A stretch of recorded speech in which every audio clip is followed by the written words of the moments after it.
Salve, salve, terceirão, professor Alex, Geografia, aula 3. Vamos continuar os nossos estudos sobre a questão energética no Brasil.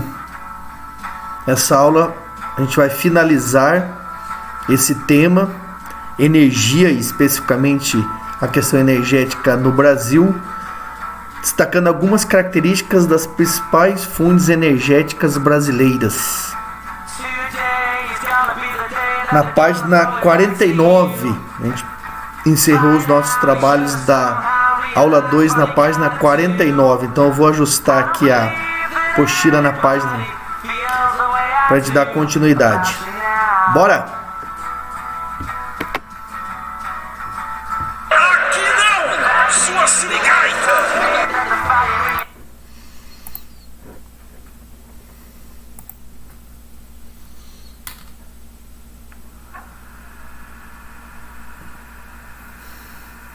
Ok.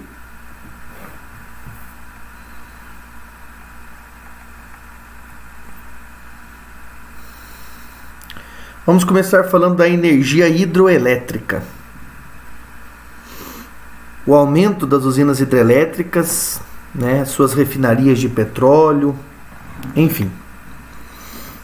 Vejam bem, o Brasil, na elaboração da sua matriz energética, considera o seu grande potencial hidráulico. O Brasil possui muitos rios e principalmente as características dos rios brasileiros favorecem a produção de energia elétrica a partir dessa fonte. O Brasil possui muitos rios de planaltos, que significam rios com desníveis, com quedas d'água, e rios de grande caudal, ou seja, grande volume de água.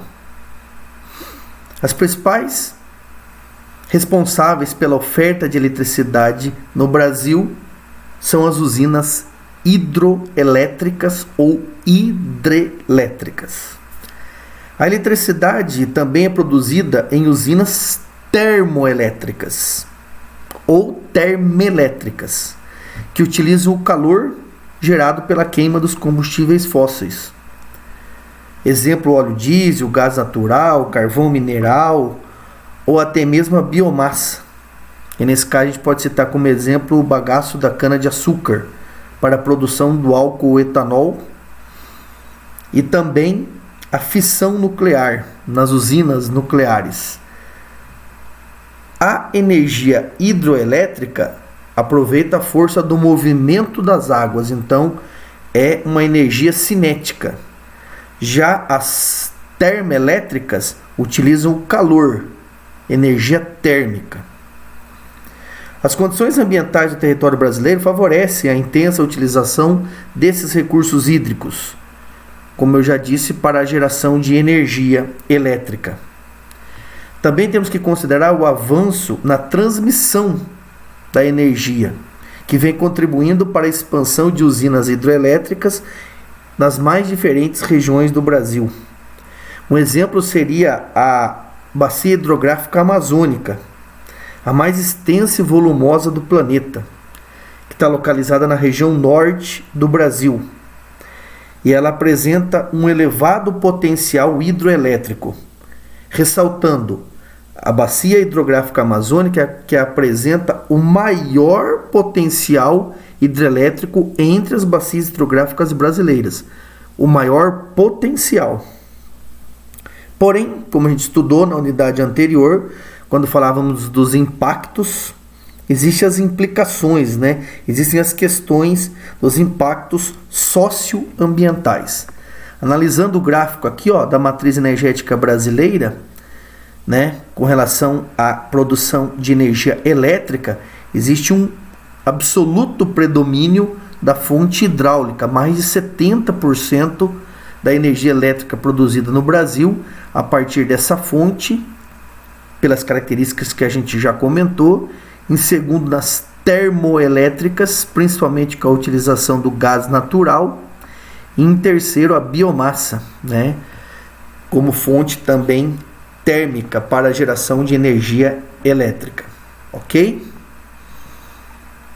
Falamos um pouco mais sobre a hidroeletricidade na página 51. Até meados do século passado, século XX, as atividades como industrialização e outras atividades econômicas brasileiras estavam concentradas na região sudeste, mais especificamente no eixo Rio-São Paulo. Porém, ao final do século passado, projetos de colonização e desenvolvimento econômico no norte e oeste do país e ainda a expansão da fronteira agrícola brasileira, ocupando a região do Cerrado com a agropecuária moderna, demandaram, passaram a exigir uma nova concentração de usinas. Então isso provocou uma reorganização, das usinas pelo território brasileiro. As usinas deslocaram mais para o centro do país. E a gente pode confirmar aqui na leitura desse mapa a grande quantidade de usinas hidrelétricas por todo o território brasileiro, mas com predomínio na região da bacia hidrográfica do Paraná, que é a que tem o maior potencial em operação, gerando energia elétrica, concentradas na região geoeconômica do Centro-Sul, onde está localizada aqui, segundo nós podemos localizar, as principais cidades, as principais metrópoles e principais atividades econômicas do país também. Ou seja, o principal centro consumidor de energia elétrica do país. Porém, expansão para a região centro-oeste, para a região norte e nordeste do país. Aqui nós temos uma tabela com as maiores e principais usinas hidroelétricas brasileiras em operação. E eu gostaria de destacar com vocês a participação da principal bacia em operação, potencial em operação gerando energia elétrica, que é a bacia do Paraná. Aqui nós temos a maior usina hidrelétrica do Brasil, a segunda maior do mundo, a Binacional de Itaipu, no Rio Paraná, na bacia hidrográfica do Paraná. Também a usina hidrelétrica de Ilha Solteira, na fronteira entre São Paulo e Minas, na divisa. Rio Paraná, bacia hidrográfica do Paraná. Itumbiara, na divisa entre Goiás e Minas Gerais. Rio Paranaíba, que pertence à bacia hidrográfica do Paraná. Nesse mesmo rio e nessa mesma bacia, a usina hidrelétrica de São Simão, na divisa de Goiás com Minas, e Jupiá, na divisa entre Mato Grosso do Sul e São Paulo, Rio Paraná, na bacia hidrográfica do Paraná. Aqui nós temos a tabela, as 10 maiores usinas hidrelétricas do Brasil,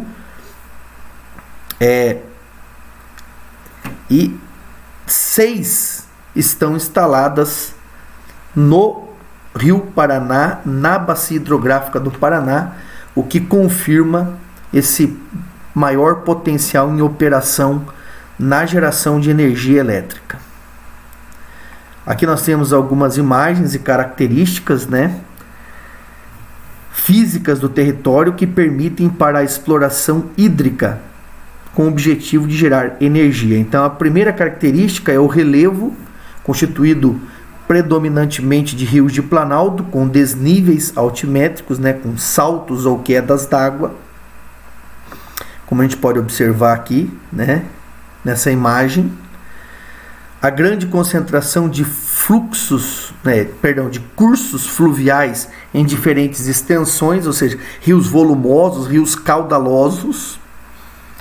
E uma terceira característica, a predominância dos climas tropicais e equatoriais no Brasil, que ocasiona um elevado volume pluviométrico. O principal regime das bacias hidrográficas brasileiras é o regime fluvial, ou seja, a quantidade de chuvas né, que abastecem os rios brasileiros.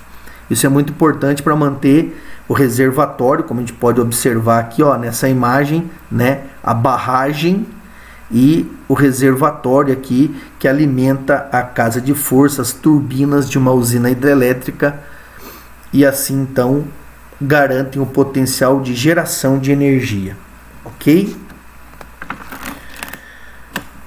Porém, já na aula passada, a gente discutia mais uma vez o que? A questão dos impactos socioambientais, né? Que são relacionados à produção da energia hidroelétrica. Ela é considerada uma energia limpa, é uma energia de fonte renovável, porém não livre, isenta de impactos socioambientais, como por exemplo inundação, né, que causa a questão do deslocamento das populações locais, populações ribeirinhas, afetando milhares de ribeirinhos, populações indígenas, quando for o caso. E também o problema, né, de muitas vezes quando não se retira a vegetação, o lago, né, o reservatório, a vegetação submersa em um processo, né, de decomposição, começa a produzir e liberar o metano, como a gente viu na aula anterior. Ok. Falamos sobre a expansão de usinas hidrelétricas para outras regiões do Brasil, e aqui vale destacar alguns projetos na Amazônia. Projetos, aqui nossa apostila diz que a serem executados. Na verdade, a maioria desses projetos já está concluído.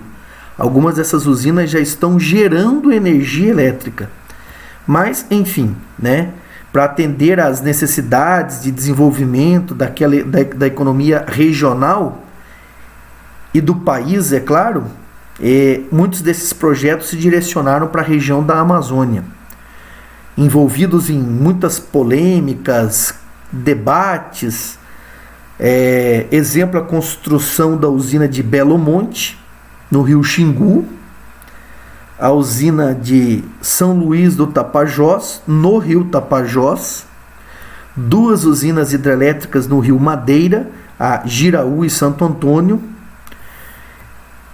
que encontraram grandes resistências, né, por parte de ambientalistas, cientistas sociais, né, em comparação ao trágico projeto de usina hidrelétrica de Balbina, inaugurado nos anos 80.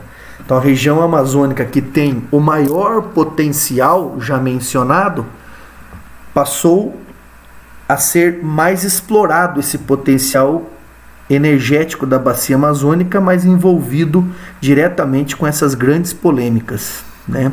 O exemplo de Balbina, que foi citado aí, a gente tem até uma imagem aqui, né, retratando um pouco sobre o histórico da construção dessa usina na região da bacia amazônica. Veja, essa usina ela foi construída durante a década de 80. Foi inaugurada em 89 e o objetivo dela era fornecer energia a baixo custo para a população da capital do Amazonas, a cidade de Manaus, abastecer as empresas que se instalaram na década de 70, ali no projeto da SUFRAMA, Zona Franca de Manaus. Porém, quando essa usina foi inaugurada, a potência da usina atendia cerca de metade do consumo da cidade de Manaus.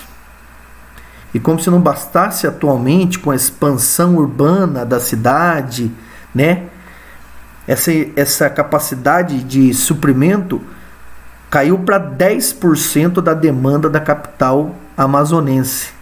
Isso obrigou, né, a construção de usinas termoelétricas naquela região. Então, Balbina é apontado, né, como um dos projetos mais polêmicos dos governos militares, em razão da sua baixa eficiência energética. Isso tem a ver com a topografia do relevo da Amazônia, né? Numa região relativamente de planície, então isso não favoreceu o potencial energético da usina. Toda vez que projetos são desenvolvidos na região amazônica, projetos, né, hidroelétricos, busca-se comparar com o exemplo de Balbina, e aí muitos debates, muitas posições opositoras à exploração da bacia hidrográfica amazônica, apesar do seu potencial, e as questões ambientais também. Ok? Na sequência, a energia do petróleo. A primeira prospecção, o que é prospecção? A pesquisa geológica, né, para localização de jazidas de petróleo, de reservas de petróleo, no Brasil ocorreu em 1938, na bacia sedimentar do Recôncavo Baiano. Importante, o petróleo é um mineral sedimentar encontrado em regiões de estrutura geológica sedimentar, nas bacias sedimentares. Essa região está localizada na periferia de Salvador e tinha como objetivo viabilizar e desenvolver a industrialização brasileira. Alguns anos depois, a criação da Petróleo Brasileiro, a famosa Petrobras, mais especificamente 15 anos, em 1953, no governo do presidente Getúlio Vargas. A criação dessa empresa, ela foi envolvida em muita polêmica também, as primeiras explorações de petróleo no Brasil, com a questão de um debate congressista, né, entre os que apoiavam a estatização, né, o monopólio da exploração e atividades relacionadas a petróleo no Brasil, e os que eram favoráveis a um mercado aberto, né, privado, e também com participação de capital estrangeiro. Então, vocês estudam isso em história e vão confirmar o slogan, né, dos estadistas, que é: o petróleo é nosso. A criação da Petrobras foi uma consolidação, né, desse monopólio estatal da extração e do transporte e do refino da Petrobras até 1995. 97, como a gente falou na aula passada, foi aprovada a Lei 9.478/97, que quebrou esse monopólio, mas ele perdurou por muito tempo. A Petrobras tinha um monopólio da extração, do transporte e do refino de petróleo no Brasil. A autossuficiência brasileira do petróleo, de fato, só foi alcançada mais tarde, em 2006, no início agora desse século XXI. Porém, entre 2007 e 2013, novamente o consumo superou a produção. Então, apesar da anunciada autossuficiência, dependendo do momento, do mercado, do preço e da demanda, o Brasil ainda continua importando certas menores quantidades de petróleo, ou até por vezes exportando petróleo também. É uma questão aí de mercado, né, de mercado global, uma vez que essa com certeza é a mais importante commodity, né, do mercado global. Houve a necessidade de ampliação, né, de prospecção petrolífera no Brasil, que ocorreu a partir da descoberta de jazidas na bacia de Campos, no estado do Rio de Janeiro. Importante, essa é a principal região produtora de petróleo do Brasil. Anotem aí, bacia de Campos. Mais de 80% da produção de petróleo brasileira vem da bacia de Campos, que se iniciou na década de 70 com pesquisas desenvolvidas pela Petrobras e também pela Universidade Federal do Rio de Janeiro. Um outro marco da história do petróleo no Brasil ocorreu em 2007, quando a Petrobras anunciou a descoberta de petróleo na camada do pré-sal. Sim, pré-sal. Localizadas entre 5 a 7 mil metros de profundidade, essas jazidas se situam numa área de cerca de 800 quilômetros de extensão. Aqui a gente pode observar no mapa a localização do pré-sal, né?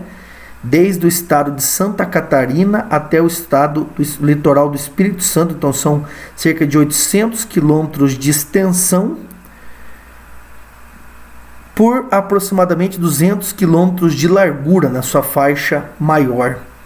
Essa que é considerada uma mega reserva de petróleo, uma das maiores anunciadas recentemente em todo o mundo. Depois eu vou comentar aí na sequência já a participação da exploração do petróleo do pré-sal na produção brasileira. Aqui é uma plataforma, né, que explora petróleo nessas águas ultra profundas, e nessa questão a Petrobras se tornou até uma das principais empresas petrolíferas do mundo na exploração de petróleo em águas profundas. Fica a dica aí para vocês que eu já deixei na aula, desafio do pré-sal. Para quem tiver tempo e interesse, vale a pena o vídeo. Para o processamento do óleo bruto, a Petrobras dispõe de 15 refinarias e unidades de produção de derivados de petróleo em território brasileiro. A instalação dessas refinarias atrai para a região onde se localiza uma diversidade de indústrias, né, que se beneficiam de produtos nela processados.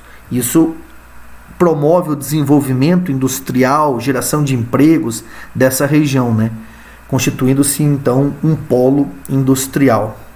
A gente pode observar no gráfico aqui, ó, a produção de barris de petróleo no Brasil em milhões de barris dia, de 2000 a 2015, esse intervalo em que a gente observa um crescimento da produção.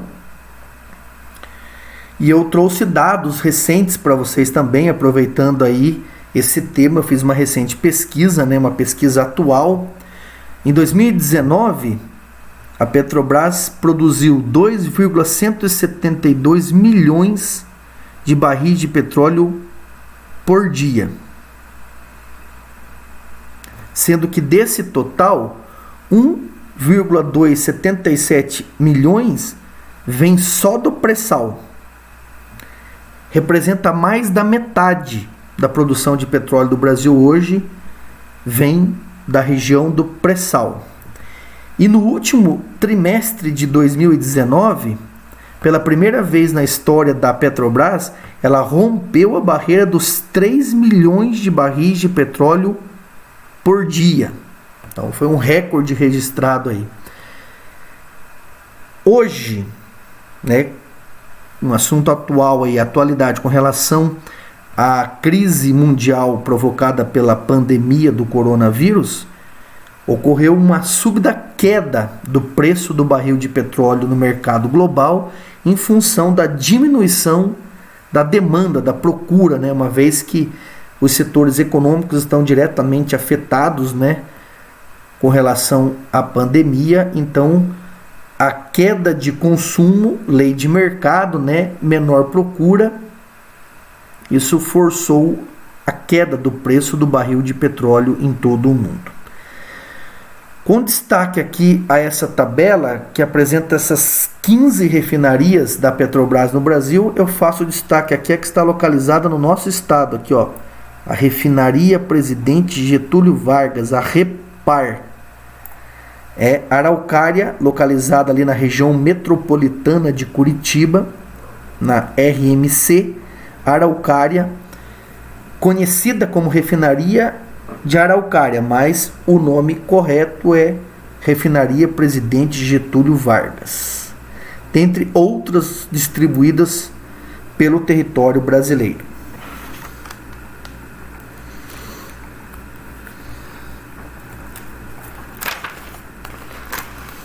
Ok?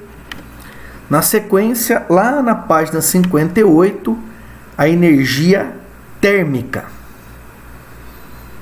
Ou seja, a produção de energia elétrica a partir das fontes térmicas,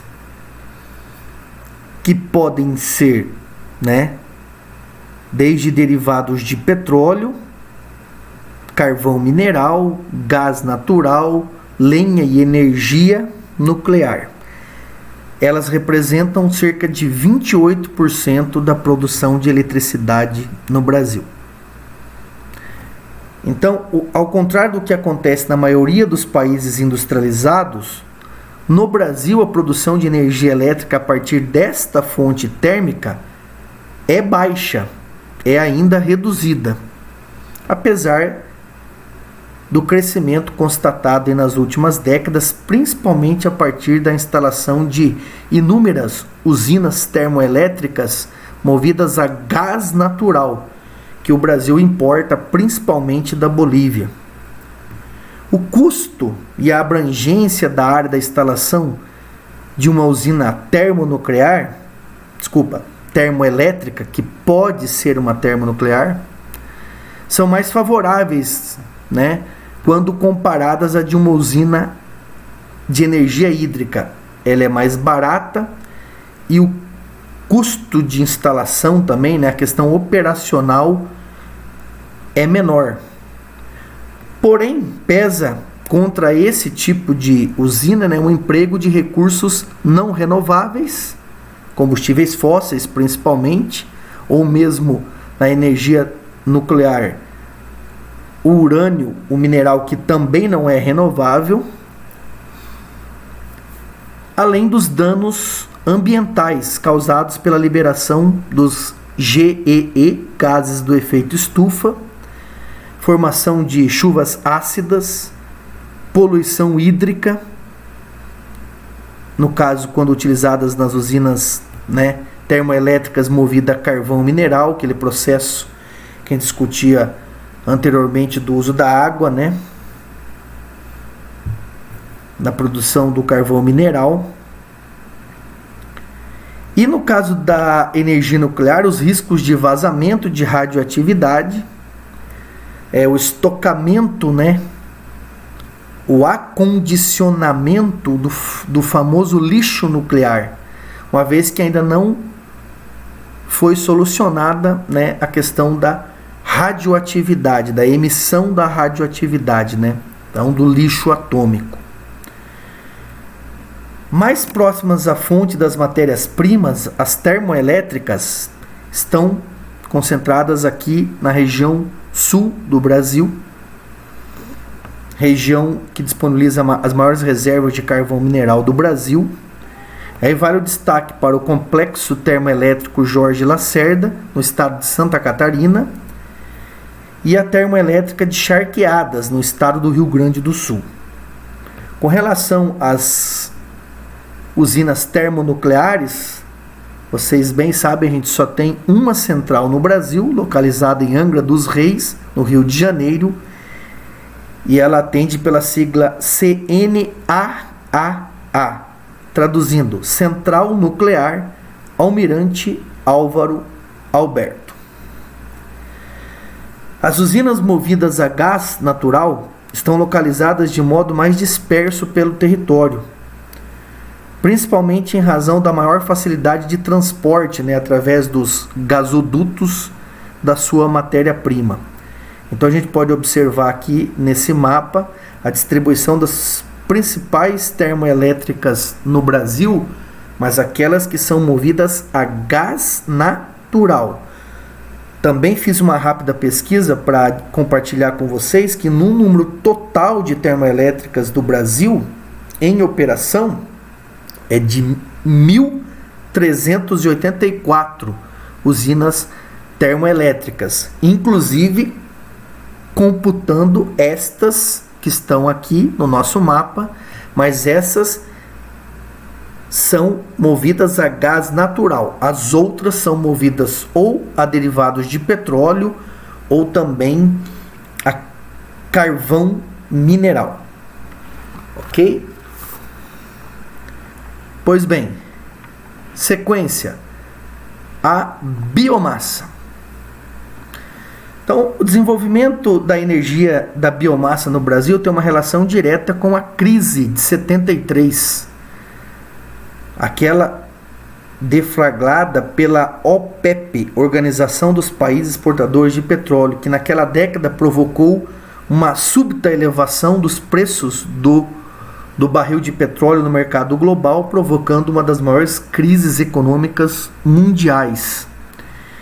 E diante dessa crise energética e econômica, os países do mundo dependentes da importação de petróleo tinham dois caminhos: ou investir na produção do seu próprio petróleo, que é o que aconteceu no Brasil também,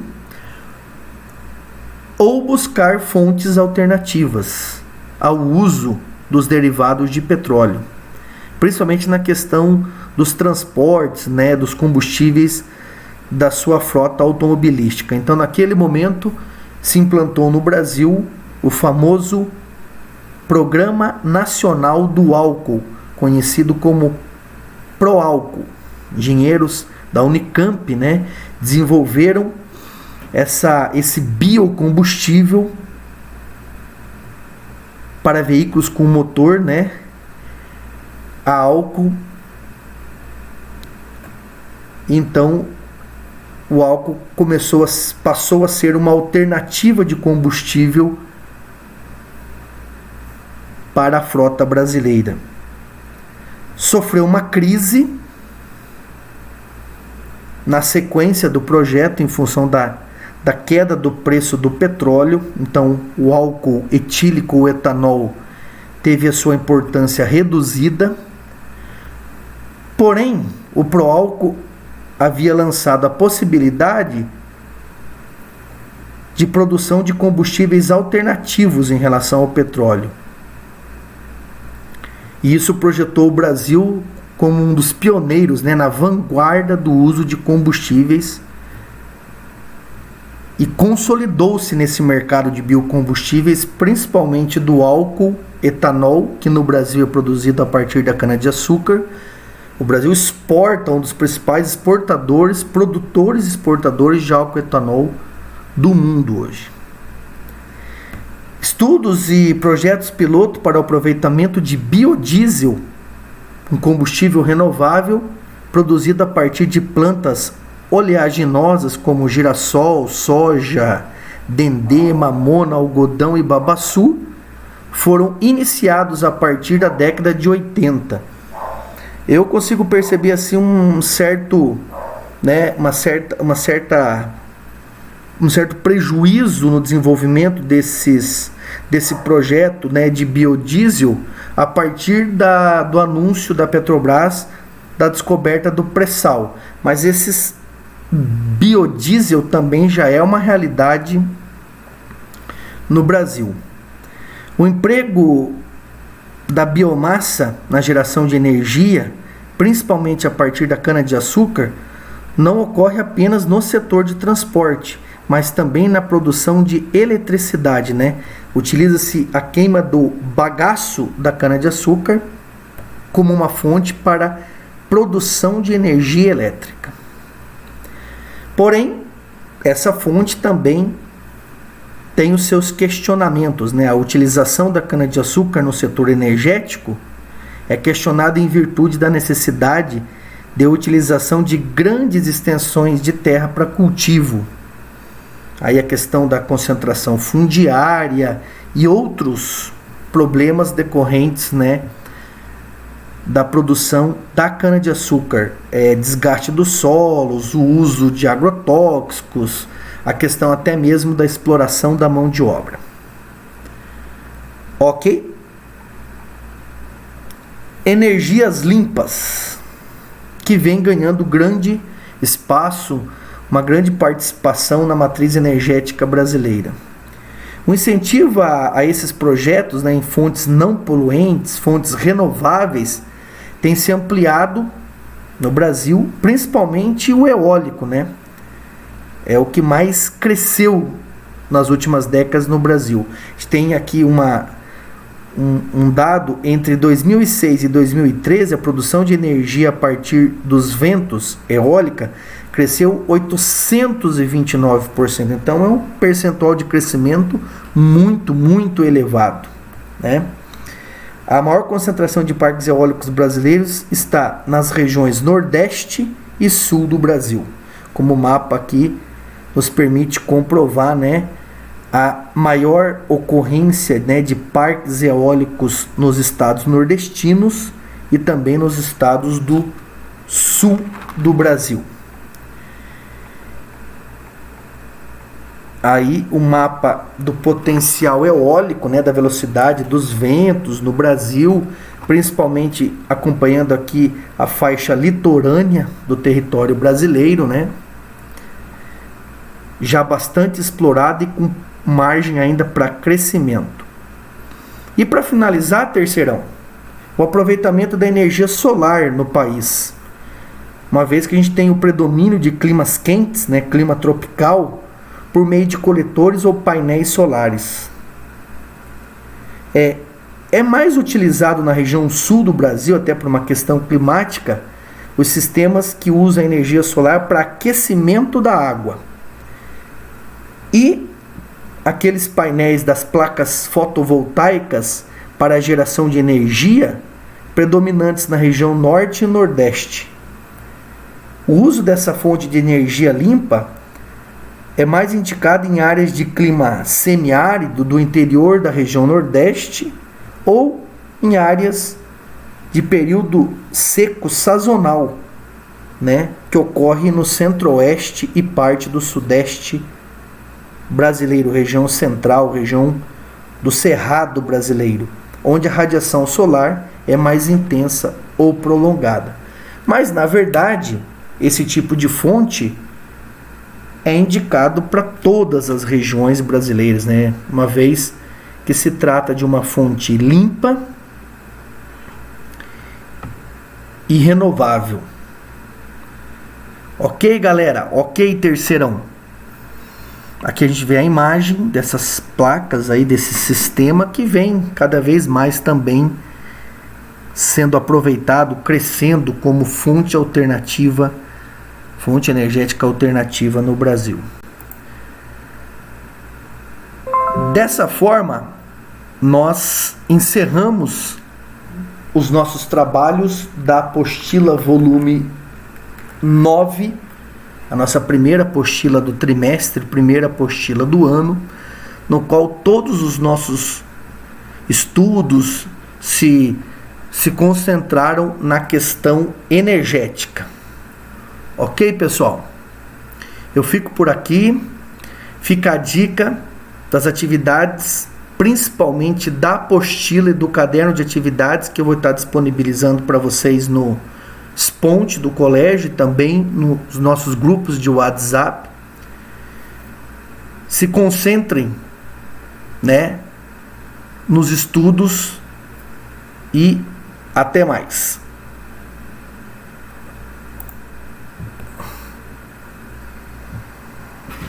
Valeu! Beijo no seu coração!